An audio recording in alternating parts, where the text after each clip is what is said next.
You're listening to Ngomel, ngomongin mental health. Nah, kali ini bareng aku, Gea, kita akan bahas seputar kesehatan mental.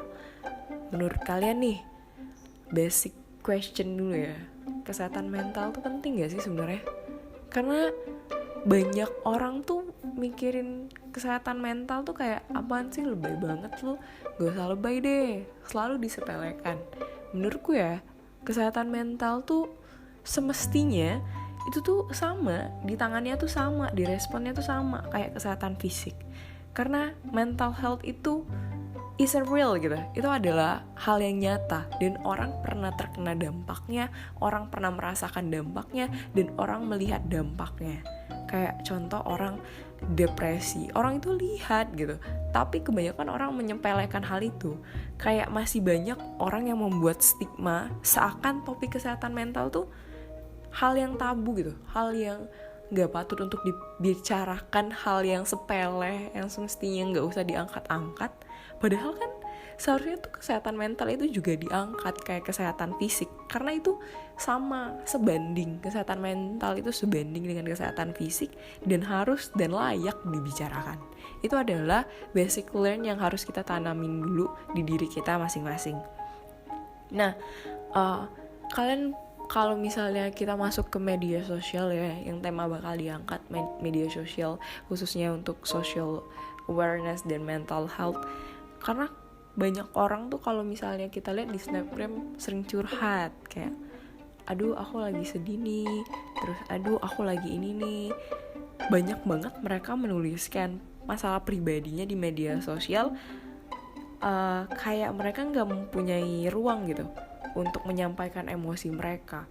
Dan hal ini semestinya harus dilihat gitu, apalagi kalau mereka bisa bertemu dengan para profesional dan praktisi psikologi tuh dapat membantu masalah kejiwaan mereka. Apalagi kalau misalnya ada yang melakukan self harm terus di post di Instagram, itu kalau bisa people around you, kalau kalian find yang kayak gitu, kalau bisa coba untuk dekati, di approach temennya, ya dikasih tahu untuk pergi ke praktisi psikologi yang dapat membantu masalah kejiwaan mereka. Soalnya kalau berlarut-larut tuh bisa menyebabkan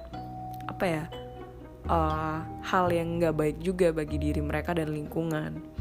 Tapi kalau ngomongin masalah kesehatan mental dan apalagi tentang talking about media sosial, sayangnya tuh masih banyak masyarakat masih mendapatkan perspektif yang kurang baik gitu tentang kesehatan mental.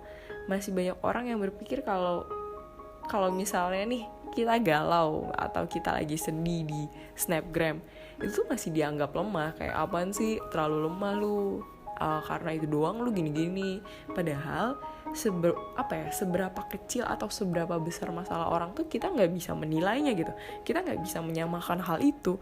Dan itu adalah kunci untuk mengetahui bagaimana sih orang merespon sesuatu, bagaimana sih orang menganggap suatu masalah. Makanya kesehatan mental dari setiap orang standarisasinya tuh berbeda-beda, mulai dari masalah sampai dengan apa yang mereka pikirkan gitu.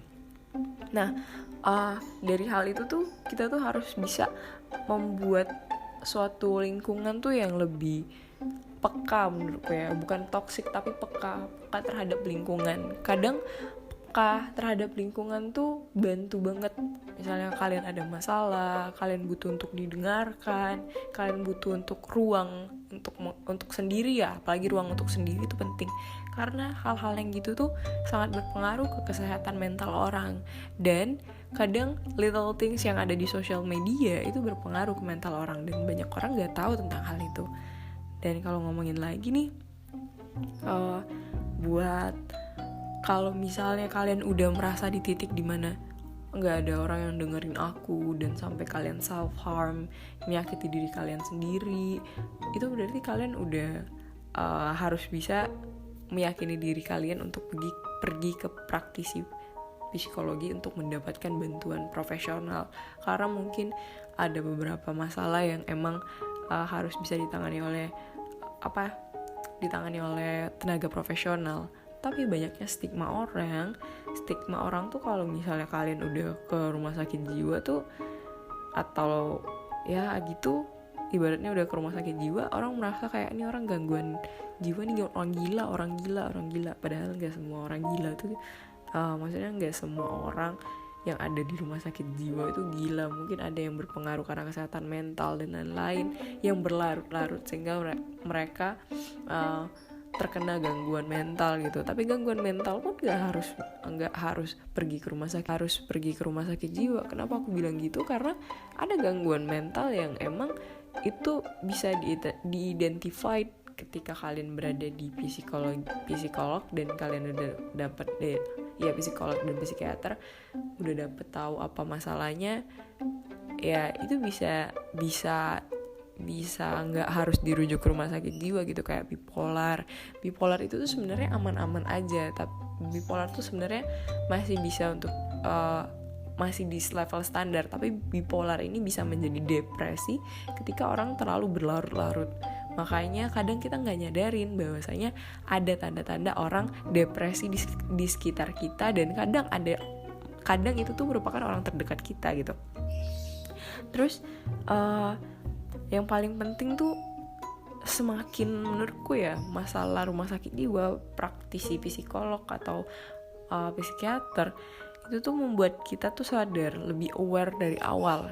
Karena semakin dini kita membuka diri untuk memeriksakan diri kepada tenaga profesional, semakin terbiasa juga kita pada praktik psikologis. Ini bakal bermanfaat banget untuk menghadapi masalah-masalah kehidupan gitu. Dan juga nih ada beberapa orang yang ngerasa kesehatan mental itu gak penting. Kesehatan mental tuh hal yang sepele. Ya menurutku orang-orang yang seperti ini harus diedukasi gitu. Mungkin dari orang-orang terdekat kita, orang-orang yang emang kita tahu. Karena karena hal itu tuh, mental health is a real gitu. Itu adalah hal yang nyata dan kamu harus tahu itu nyata. Dan semua memiliki potensi akan mental health ini, mulai dari mungkin overwork, terus kalau misalnya di kerjaan yang under pressure, ya yang gitu itu bisa berpengaruh dan mental health-nya tuh bisa terganggu gitu. Dan menurutku stigmatisasi yang terjadi di masyarakat itu harus mampu untuk diedukasi gitu, untuk diedukasi bagi orang-orang yang memang menyepelekan hal ini, biar mereka lebih mengetahui, aware terhadap orang-orang sekitar. Masa orang sekitarnya harus kena gangguan mental dulu baru mereka aware? Kan enggak kan. Jadi kalau bisa kita mencoba untuk edukasi dari awal dari orang di sekitar kita gitu. Menurutku yang paling penting dalam mental health itu awareness-nya ya. Yang paling penting tuh kalian tuh harus percaya dan berpikir untuk dapat bersikap optimis gitu, optimis dalam melakukan hal, positive vibes. Terus kalau misalnya kalian berada di lingkungan toxic, mencoba untuk cut off people yang kamu rasa toxic dan gak bikin kamu grow. Itu seharusnya kalian terapin untuk membantu kesehatan mental kalian juga gitu. Karena ya balik lagi, kadang besar atau kecilnya masalah orang gak bisa tahu gitu. Orang gak bisa menyamakan masalah itu. Dan masalahmu, masalah aku, masalah dia itu berbeda, gak sama rata. Jadi mental health it's matters. Dan yang paling penting, mental health is a real. So the first one you should know, aku rasa yang paling utama kamu harus sebelum kamu melakukan itu ke sekitar, get to know yourself. Kalau misalnya kamu lagi ada masalah sekarang, coba untuk selesaikan. Coba untuk selesaikan dengan orang. Misalnya lagi ada konflik antara dua pihak, coba untuk mendengarkan pihak lain, coba untuk berdamai dan lain-lain. Cobalah untuk menjadi peaceful, tenang dalam melakukan hal, sehingga kamu bisa tahu, bisa stable, khususnya di bagian mental health gitu. Karena itu yang paling penting dan paling nyata, dan kita harus aware. Menurutku podcast mengenai mental health awareness ini udah cukup banget, karena kita udah membahas banyak banget pengalaman, basic learn, basic question, sampai dengan implementation ke depannya. Jadi aku mohon maaf kalau misalnya ada salah kata, dan sampai jumpa di podcast Ngobrol Mental Health. Dah.